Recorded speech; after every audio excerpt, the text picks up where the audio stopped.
Hello everyone, this is C Isha Agarwal and जैसा आप सबको पता है जनवरी 26 की डेट शीट आ गई है। एंड मैम अभी हम स्कूल से आए हैं, क्लास 12 से आए हैं और स्कूल तक हमारी हैबिट रही है जब तक एग्ज़ाम की डेट शीट नहीं आती है हम पढ़ते नहीं है और जिस दिन डेट शीट आ जाती है हम उस दिन से पढ़ाई करना स्टार्ट कर देते हैं। सो आई एम प्रिटी श्योर जनवरी 26 की डेट शीट आने के बाद बहुत सारे बच्चे खोज रहे होंगे, ढूंढ रहे होंगे और सोच रहे होंगे कि अगले 3 महीने कैसे प्रिपेयर करना है। एंड आज का video is going to be your exact solution for that. आज के वीडियो में हम डिस्कस करने वाले हैं how you should prepare CA foundation law in the next 3 months so that you can secure maximum marks in January 26 examination. जी हाँ, आज का video is going to be specific for CA foundation law. बाद बाकी और subjects की भी strategy आएगी and if you don't want to miss any strategy और एनी इंपॉर्टेंट वीडियो, आपको पता है कि आपको इस चैनल को सब्सक्राइब कर ले रहा है ताकि जैसे जैसे वीडियो आए आपके पास नोटिफिकेशन आ जाए और आप उसको सही टाइम पे देख पाए। तो आज के वीडियो में हम डिस्कस करने वाले हैं कैसे आप अगले 3 महीने में सीए फाउंडेशन लॉ प्रिपेयर कर सकते हैं ताकि जनवरी 26 अटेम्प्ट में आप अपना बेस्ट दे सकते हैं।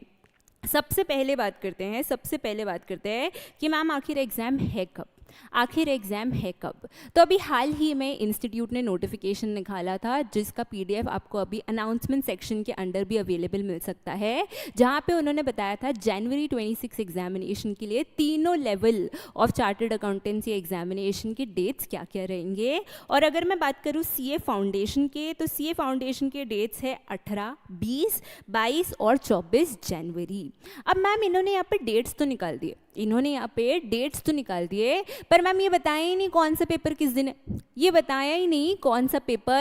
किस दिन है।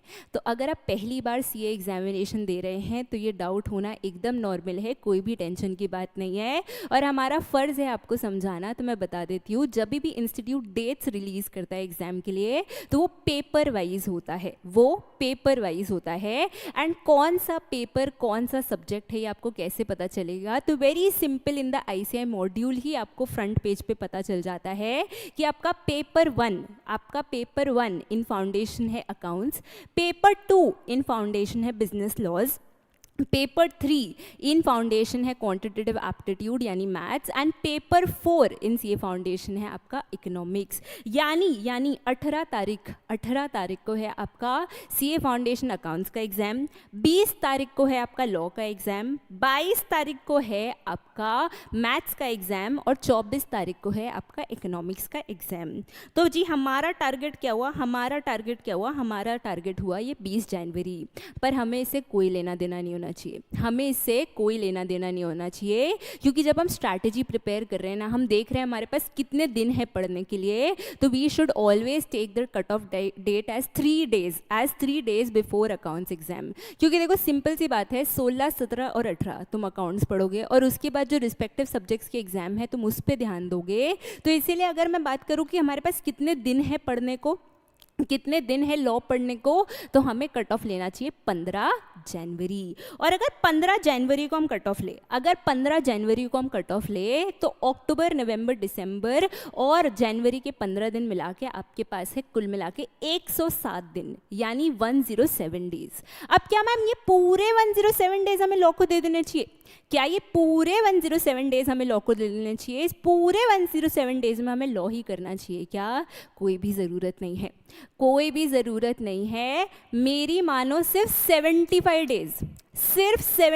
डेज तुम्हें निकालने हैं इन 107 दिन में, और उसमें अगर तुमने लॉ ढंग से कर लिया ना, उसमें लॉ सही से पढ़ लिया ना, तो तुम्हें पास होने से कोई भी रोक नहीं सकता। और मैं 75 डेज में भी नहीं बोल रही कि पूरा 24 घंटा लॉ पढ़ते रहो, सिर्फ 3 से 4 घंटे हर रोज़ आपको इन 75 डेज़ के लिए देना है। और अगर आपने अच्छे से पढ़ लिया, अच्छे से रिवाइज कर लिया, जो पॉइंट्स बताए उसको फॉलो कर लिए, तो ऑन कैमरा तुम्हें कह रही हो, तुम्हें फेल होने से कोई भी नहीं रोक सकता। इनफैक्ट इनफैक्ट तुम बहुत अच्छे नंबर से क्लियर करोगे. So all you need is the 75 day. वो अपने बोलते हैं ना 75 डे हार्ड चैलेंज, बस कुछ वैसा ही है. इन 75 डेज में तुम्हें मन लगा के लॉ पढ़ना है, उसको रिवाइज करना है, अच्छे से स्ट्रैटेजी फॉलो करनी है, एंड ट्रस्ट मी आप आराम से लॉ जैसे सब्जेक्ट को क्लियर कर पाओगे. तो मैम फटाफट बताओ ये कौन सी स्ट्रैटेजी है जिससे हम आराम से क्लियर कर सकते हैं. तो सबसे पहले जानते हैं इन 75 डेज में आपको पढ़ना कैसे है. इन 75 डेज में आपको पढ़ना कैसे है, कैसे रिवाइज करना है और किन चीज़ों पे ध्यान देना है. सबसे पहले आप कॉन्सेप्ट रीडिंग करेंगे. अब मैम ये कॉन्सेप्ट रीडिंग क्या है? जैसे बुक रीडिंग करते थे वैसे फटाफट लाइंस रीड करनी है क्या?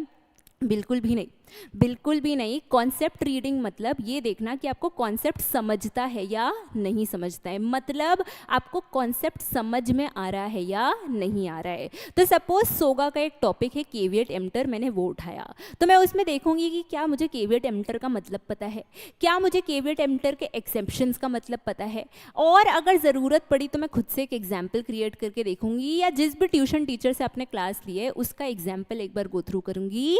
ध्यान रखिए यहाँ पे मैं कहीं भी नहीं बोल रही आप लॉ याद कर रहे, यहाँ पे मैं बोल रही हूँ आपको देखना है कि आपको कॉन्सेप्ट समझ रहा है या नहीं समझ रहा है. Also from wherever you are reading the concept make sure उसमें ICAI स्टडी मटेरियल का फुल कवरेज है, क्योंकि आपके लिए ICAI ही गॉड, अल्लाह और भगवान है. तो आपको इंश्योर करना है जिस भी कॉन्सेप्ट बुक का प्रेफर कर रहे हैं उसमें ICAI का फुल कवरेज होना चाहिए, क्योंकि उससे बाहर कुछ आएगा नहीं और उसके अंदर आपका कुछ छोड़ना नहीं है. तो ICAI स्टडी मटेरियल का फुल कवरेज इंश्योर करिएगा.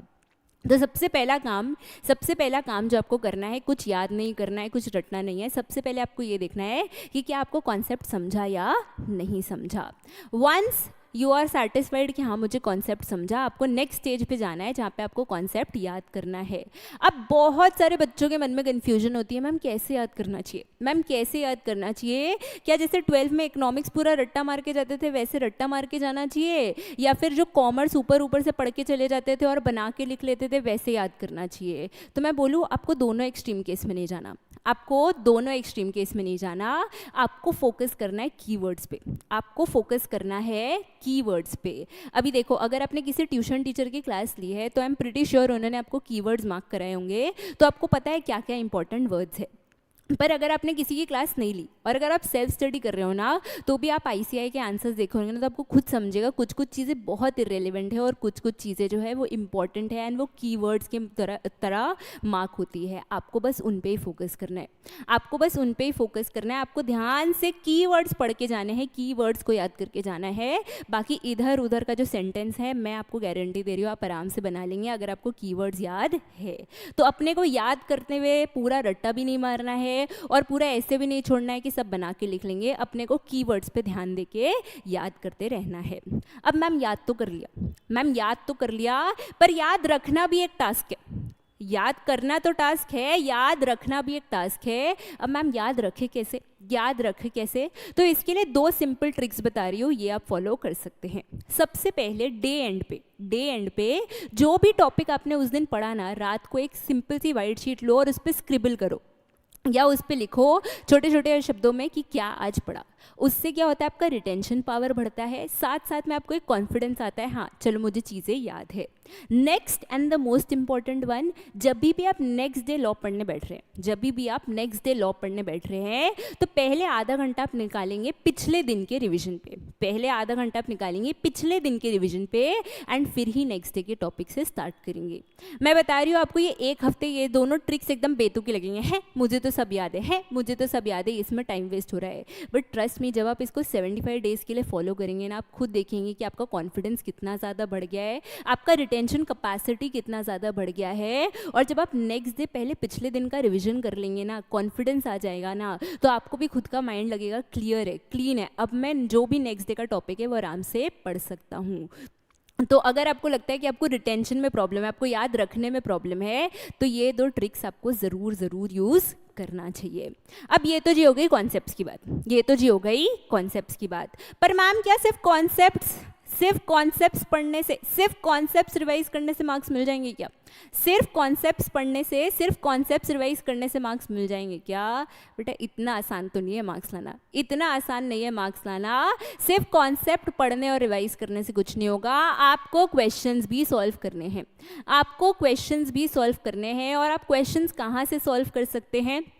ICI मैथ से, MTP मॉक टेस्ट पेपर जो इंस्टीट्यूट रिलीज करता है उससे, RTP रिवीजन टेस्ट पेपर जो इंस्टीट्यूट रिलीज करता है उससे, और साथ ही साथ PTP यानी जो पास टर्म के पेपर्स है आप उसको रेफरेंस ले सकते हैं और उससे क्वेश्चन सॉल्व कर सकते हैं। मैम ये सब कुछ हमें कहाँ मिलेगा? ये सब कुछ हमें कहाँ मिलेगा? तो मार्केट में जो लेटेस्ट स्कैनर है आप उसको रेफर कर सकते हैं, नहीं तो ICI की वेबसाइट है BOS नॉलेज पोर्टल, ICI की वेबसाइट है BOS नॉलेज पोर्टल, उसका लिंक मैं नीचे डिस्क्रिप्शन बॉक्स में दे दूंगी, आप उसमें भी जाके ये सब कुछ एक्सेस कर सकते हैं। और अगर आपने किसी कोई पर्टिकुलर टीचर की क्लास ले रखी है तो आई एम प्रिटी श्योर उसके क्वेश्चन बुक में ये सब कुछ इंक्लूडेड होगा, तो आप उसको रेफर कर सकते हैं। अगर आप इतना कर लेते हैं, अगर आप इतना कर लेते हैं तो that is more than enough. और इससे मैं बताऊं आपको एक तो कॉन्फिडेंस तो आएगा ही जब आपसे क्वेश्चन सॉल्व होंगे, जब आपसे क्वेश्चन बनेंगे। साथ ही साथ जो दूसरा एंड मोस्ट इंपॉर्टेंट ट्रिक है ना इसमें, वो ये है कि अगर आप पेपर्स देखो ना तो कई बार आप देखोगे पिछले टर्म्स के, पिछले MTP के, पिछले RTP के हूबहू क्वेश्चन छप के आ गए, हूबहू क्वेश्चन छप के आ गए हैं। तो अगर ऐसा कुछ आपके एग्जाम टर्म में होता है तो that will give you an advantage कि आपको क्वेश्चन ऑलरेडी पता है, आपने फटाफट रीडिंग लगाई और आप सीधा आंसर लिखने पे आ सकते हो। अब एक क्वेश्चन जो इसमें बच्चों को होता है, एक क्वेश्चन जो इसमें बच्चों को होता है कि मैम पिछले कितने टर्म्स के PTP, RTP, MTP सॉल्व करने चाहिए। तो अगर आप पिछले 3 से 4 टर्म्स की, पिछले 3 से 4 टर्म्स के MTP, RTP और पास टर्म पेपर सॉल्व कर रहे हो तो that is more than enough, उससे ज़्यादा रिक्वायरमेंट नहीं है। तो ये जी हो गई क्वेश्चन की बात, ये जी हो गई क्वेश्चन की बात। And the last and the most important tip, the last and the most important tip, writing practice. Trust me when I say this, 80% of the students in India are making this mistake in CA foundation law कि या तो वो enough writing practice नहीं कर रहे या वो सही से राइटिंग प्रैक्टिस नहीं कर रहे, जिसकी वजह से वो लॉ में नंबर नहीं उठा पा रहे। And if you don't want to fall in this 80%, तो आपको इंश्योर करना चाहिए कि आप इनफ राइटिंग प्रैक्टिस कर रहे हो और सही से राइटिंग प्रैक्टिस कर रहे हो। अब मैम कितना इनफ इज़ इनफ, कितना इनफ इज़ इनफ? तो एटलीस्ट 2 आंसर्स आपको हर रोज़ लिखने हैं इन 75 डेज में, मतलब कम से कम 150 आंसर्स आपको ज़रूर लिख के जाने हैं। मैं लोअर साइड पे बोल रही हूँ, अगर आप इसको अपर कर सकते हैं बहुत अच्छी बात है।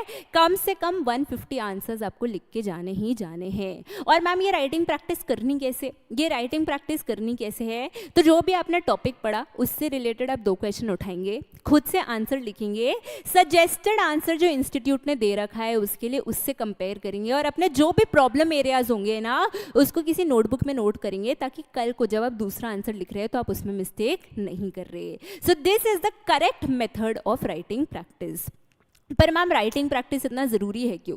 ये राइटिंग प्रैक्टिस इतना ज़रूरी है क्यों? देखो सिंपल सी बात समझो, लॉ है एक डिस्क्रिप्टिव पेपर, लॉ है एक डिस्क्रिप्टिव पेपर, और आज तक तुमने जो 12th में आंसर्स लिखे ना वो 10-10 पन्ने के सिर्फ पन्ने भरे आंसर्स में, वो तुम्हें भी पता है सही नहीं है, वो तुम्हें भी पता है सही नहीं है। तो तुम वो चीज़ जो है वो CA फाउंडेशन लॉ के पेपर में करके नहीं आ सकते। CA फाउंडेशन लॉ में इंस्टीट्यूट आपसे एक्सपेक्ट करता है एक स्ट्रक्चर्ड अप्रोच जो उन्होंने दे रखा है, because it's a professional examination. और अगर तुम सोचोगे तुम ये आंसर का ट्रायल सीधा एग्जाम डे पे लोगे, तुम ये आंसर का ट्रायल सीधा एग्जाम डे पे लोगे, मतलब वहाँ पे डायरेक्टली ट्राई करोगे आंसर वैसा लिखना, तो ट्रस्ट मी वो एग्जाम हॉल है, वो तुम्हारा कोई मॉक टेस्ट एरिना नहीं है कि गलती हो गई ठीक है यार नेक्स्ट टाइम में सुधार लेंगे। वहाँ पे नेक्स्ट टाइम नहीं आएगा, वहाँ पे सीधा नेक्स्ट अटेम्प्ट आएगा। So if you don't want to make this mistake, आपको सीधा एग्जाम हॉल में जाके अपना ट्रायल नहीं लेना है, आपको अभी से राइटिंग प्रैक्टिस चालू कर देनी चाहिए। जैसा मैंने कहा 150 अगर आप आंसर्स लिख के जाते हैं तो वो बहुत है। 150 आंसर्स अगर आप लिख लेते हैं तो मैं गारंटी देती हूँ आप आराम से CA फाउंडेशन लॉ में पास हो जाएंगे। आज तक आपने अपने भैया दीदी बहुत लोगों से सुना होगा कि law is very tough, law is very tough. Law is not tough, वो उतना डिज़ायर्ड मेहनत ही नहीं कर रहे लॉ के पेपर में। ट्रस्ट मी, वो इतना डिजायर्ड मेहनत ही नहीं कर रहे लॉ के पेपर में, जितनी मेहनत करनी चाहिए, जितना राइटिंग प्रैक्टिस करना चाहिए, जितना टाइम डिवोट करना चाहिए लॉ को, जितना टाइम इसको लर्न करने के लिए देना चाहिए, वो उतना दे ही नहीं रहे। और जब आप उतनी मेहनत नहीं कर रहे तो अचानक से आपको फल मिलेगा नहीं, तो उनके लिए तो लॉ ऑटोमेटिकली टफ हो जाता है। Now if you want to carry on the same feedback और आप भी अपने जूनियर्स को यही बोलना चाहते हो कि हाँ भाई लॉ बहुत टफ है क्योंकि आपने मेहनत नहीं की, तब तो देखो आपकी हेल्प कोई नहीं कर सकता। But if you want to take away positive feedback, आप एक अच्छे एटीट्यूड के साथ सीए इंटर लॉ भी पढ़ना चाहते हैं, तो इट इज़ वेरी इंपॉर्टेंट कि आप अभी से राइटिंग प्रैक्टिस की हैबिट बनाए, ताकि आपको एक अप्रोच समझ में आ जाए लॉ के लिए, और आप सीए फाउंडेशन तो क्या सीए इंटर भी बहुत अच्छे से क्लियर कर पाए। तो राइटिंग प्रैक्टिस अपने को मिस नहीं करनी है, राइटिंग प्रैक्टिस जितना ज़्यादा पॉसिबल हो उतना ज़्यादा राइटिंग प्रैक्टिस करना है। तो ये है कुछ पॉइंट्स जो आपको फॉलो करने हैं वाइल रिवाइजिंग, एंड अगर आप इतना कर लेते हैं तो that is more than enough. इसके बाहर आपको लॉ में कुछ भी करने की ज़रूरत नहीं है। ठीक है मैम। अब आपने ये तो बता दिया कि कैसे रिवाइज करना है, आपने ये तो बता दिया कैसे रिवाइज करना है, पर मैम ये कितने दिन में रिवाइज करना है, ये कितने दिन में रिवाइज करना है और ये रिवीजन होगा कैसे, ये कितने दिन में रिवाइज करना है और ये रिवीजन होगा कैसे? तो उसके लिए मैंने आपके लिए बनाया है एक 3 मंथ प्लानर, एक 3 मंथ प्लानर जहाँ पे मैंने आपको बाइफिकेट करके दिया है कि आपको कितने डेज कौन से टॉपिक को अलॉट करने हैं। अब अगर आप इस प्लानर के टोटल नंबर ऑफ डेज का टोटल लगाएंगे तो वो एग्जैक्टली 75 डेज आएगा। अब इसमें अच्छी बात ये है कि अगर आप 5-10 दिन ऊपर नीचे भी करते हैं ना, 5-10 दिन ऊपर नीचे भी करते हैं, मतलब 75 का 85 डेज भी कर लेते हैं ना, तो भी टेंशन नहीं है, क्योंकि याद करो ये 75 डेज हमने 107 डेज में से निकाले थे, ये 75 डेज हमने 107 डेज में से निकाले थे, तो अपने पास इनफ बफर है। तो आप 75 का 85 कर सकते हो, पर 85 से ज़्यादा मत करना, 85 से ज़्यादा मत करना। जितना मैंने प्लान में दिया है 75 डेज, उसको आप भले ही त्यौहार है, फेस्टिवल है, इधर उधर की चीज़ें हैं, बीमार पड़ सकते हो, 85 डेज तक खींच लेना, पर उससे ज़्यादा मत करना। अब आइए इस प्लानर की एक एक चीज़ देखते हैं, खास बात देखते हैं और समझते हैं ये प्लानर कैसे बनाया गया है। सबसे पहले अगर आप प्लानर को देखें तो यहाँ पे number of days reducing trend में है, 31, 18.5, 12.5 एंड 12.5। अब मैम ये रिड्यूसिंग ट्रेंड में क्यों है? क्योंकि देखो अक्टूबर में आप सबसे पहले अपना लर्निंग करोगे, फिर नवंबर में आप अपना फर्स्ट रिवीजन करोगे, फिर दिसंबर में आप अपना सेकंड रिवीजन करोगे, एंड वापस दिसंबर में ही आप अपना थर्ड रिवीजन करोगे। एंड देखो इतनी बातें तो तुमको समझती है कि जैसे जैसे तुम चीज़ों को याद करते जाओगे, रिवाइज करते जाओगे, तो उसका टाइम टेकन रिड्यूस होते जाएगा। इसीलिए यहाँ पे जो नंबर ऑफ डेज दिए है वो रिड्यूसिंग ट्रेंड में दिए हैं। ठीक है मैम। दूसरी चीज़ मैम यहाँ पे जो आपने प्लानर में मेंशन किया है ना, वो नंबर ऑफ डेज है, कितने आवर्स एलोकेट करने चाहिए या कितने आवर्स अलॉट करने चाहिए हमें इस पे हर दिन, ये आपने मेंशन नहीं किया है।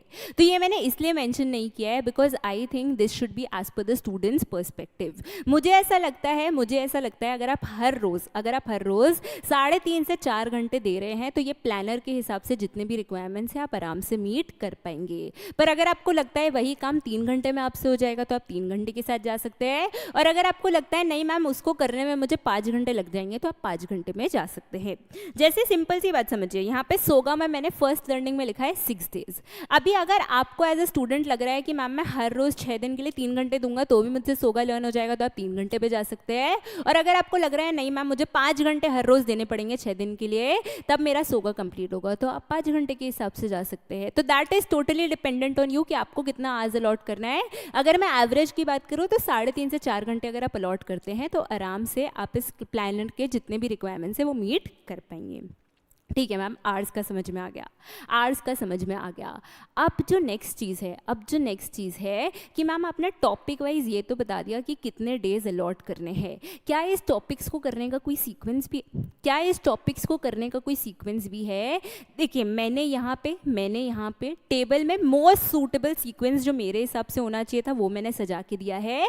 बट अगर आपको इधर उधर कुछ लगे, जंबल अप करने को लगे, तो आप सीक्वेंस जंबल अप कर सकते हैं। बस नंबर ऑफ डेज आपको अध्ययन करना है। तो अगर आपको लगता है कि नहीं मुझे कंपनीज एक्ट पहले करना है तो आप कंपनीज एक्ट पहले कर सकते हैं। अगर आपको लगता है आपको एलएलपी पहले करना है तो आप एलएलपी पहले कर सकते हैं। बट मेरे हिसाब से जो मोस्ट सूटेबल सीक्वेंस था वो मैंने यहाँ पे दे दिया है। और मैं एक बार आपको ये सीक्वेंस समझा देती हूँ ताकि घर पे अगर आप एग्जैक्टली सेम फॉलो करना चाहे तो आप इसको फॉलो कर पाएंगे। अब यहाँ पे रिवीजन के टाइम पे, लर्निंग के टाइम पे जो मुझे लगता है एक बहुत बड़ी मिस्टेक स्टूडेंट्स करते हैं वो ये है कि वो सबसे पहले इंडियन कॉन्ट्रैक्ट एक्ट उठाते हैं। वो सबसे पहले इंडियन कॉन्ट्रैक्ट एक्ट उठाते हैं और प्रॉब्लम क्या है मैं बताती हूँ। इंडियन कॉन्ट्रैक्ट एक्ट आपके सिलेबस का सबसे लंबा चैप्टर है, आपके सिलेबस का सबसे लंबा चैप्टर है। और जब अपने पहले बार रिवीजन करते हैं ना, पहले बार लर्निंग करते हैं ना, तो अपने को लगता है अपना सब कुछ इसी पे जाना चाहिए। और उसकी वजह से होता क्या है ना, इंडियन कॉन्ट्रैक्ट एक्ट पे अननेसेसरी टाइम वेस्टेज हो जाता है।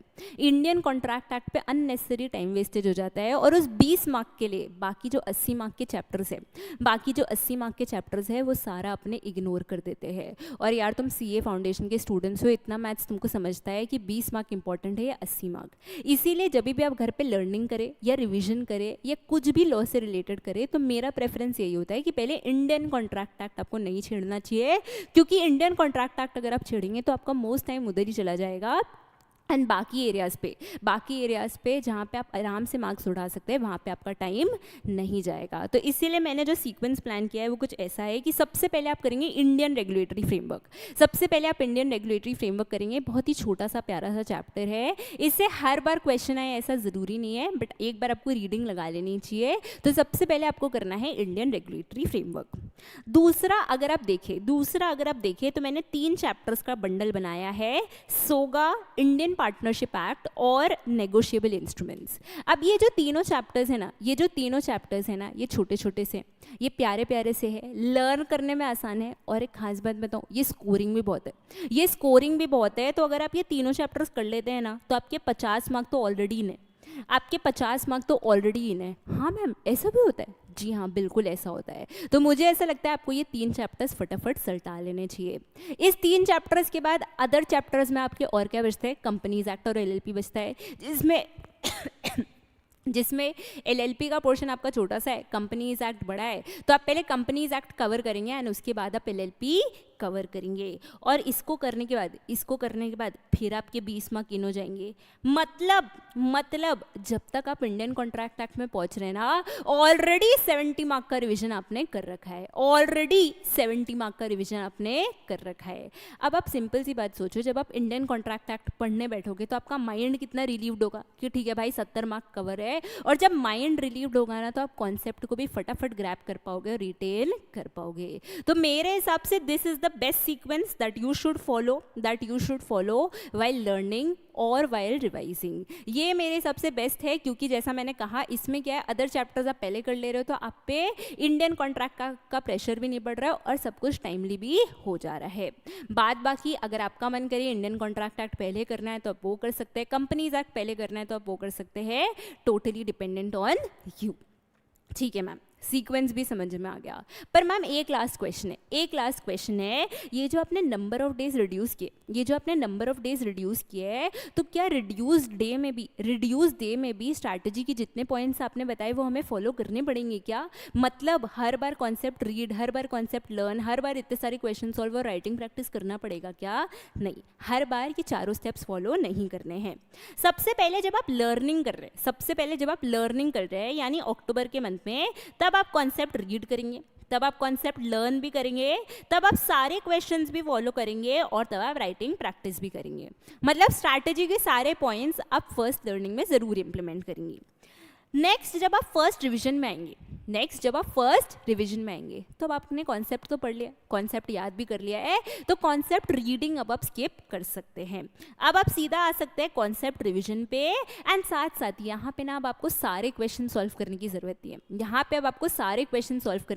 नहीं है। जो इंपॉर्टेंट क्वेश्चन है ना आप उस पर ध्यान दे सकते हैं।